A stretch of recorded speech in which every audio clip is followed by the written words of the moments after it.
You feel something: anger, sadness, fear, disappointment, frustration. And you know immediately you can't express this. It's not safe. The person will get upset. The situation will escalate. You suppress it. You smile and say you're fine. But the feeling doesn't go away. It just goes underground.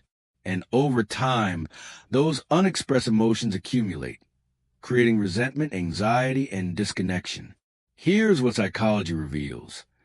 There are specific emotional responses that culture, relationships, and circumstances make unsafe to express.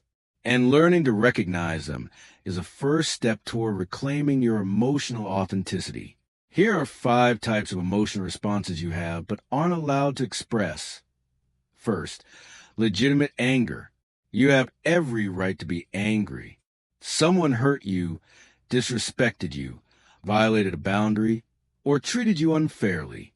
Your anger is completely justified, and you can't express it. Psychologist Dr. Harriet Lerner's research on anger shows that suppressed anger is one of the most harmful emotional responses because it's valid but blocked. Here's the pattern. The person who harmed you can't handle your anger. They get defensive, blame shifted, or shut down. Or expressing anger has historically led to punishment, abandonment, or escalation. So you learn your justified anger is dangerous.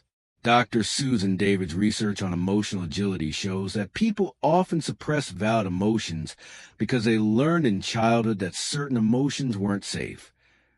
What happens when you can't express legitimate anger? It transforms. It becomes resentment, bitterness, passive aggression, or depression. Dr. James Pennybaker's research on emotional suppression shows that unexpressed anger literally affects physical health. It increases blood pressure, cortisol, and risk of illness. You're not just emotionally suppressing. You're harming yourself. Second, emotions that come with necessary boundaries. You know you need to set a boundary. You know it's essential for your well-being. And expressing the boundary will upset the other person. Psychologist Dr. Henry Cloud's research on boundaries shows that people often suppress the emotional truth underneath boundary setting because they can't handle the other person's reaction. Here's what this looks like. You need to say no. But saying no will trigger guilt, anger, abandonment threats, or emotional manipulation from the other person. So instead of expressing, I'm exhausted and need to protect my energy, you say, I can't right now without the emotional honesty. Dr. Bream Brown's research shows that boundaries without emotional authenticity are weak boundaries that collapse under pressure. What happens when you suppress the emotions driving your boundaries? Your boundaries become wishy-washy. You say no but feel guilty. You set a limit but apologize for it. You protect yourself but feel bad about protecting yourself. Third, grief and loss. Someone dies, a relationship ends, a dream is deferred, or something you valued is gone. You're grieving, and you're not allowed to show it because of circumstances. Psychologist Dr. Pauline Boss's research on ambiguous loss shows that grief that can't be publicly expressed is particularly painful and isolating. Here's the pattern. The loss isn't socially recognized, a relationship that was secret, a job you kept private, a potential future that no one knew about. Or your grief makes others uncomfortable, so they expect you to move on quickly. Or expressing grief in a particular situation isn't deemed appropriate, so you suppress it. Research on grief shows that unprocessed grief doesn't disappear. It shows up as depression, anxiety, or physical symptoms. What happens when you can't express necessary grief? You get stuck, not because you're not resilient, because grief needs to be witnessed and processed. Research shows that grief that's suppressed tends to become prolonged, complicated, and manifest as depression years later. Dr. George Bonanno's research on grief shows that people who can't express grief in real time often struggle with it indefinitely. Fourth, fear and vulnerability. You're scared, overwhelmed, or struggling, and expressing that scares you more because vulnerability might be used against you.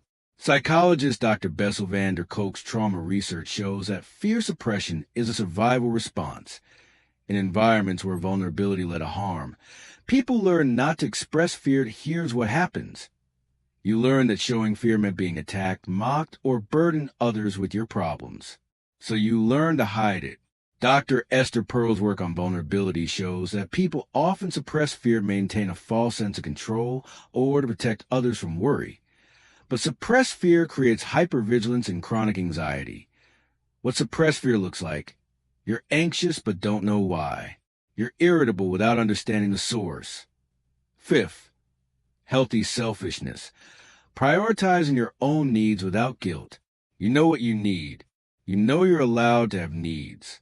And you can't express that without being labeled selfish, uncaring, or demanding.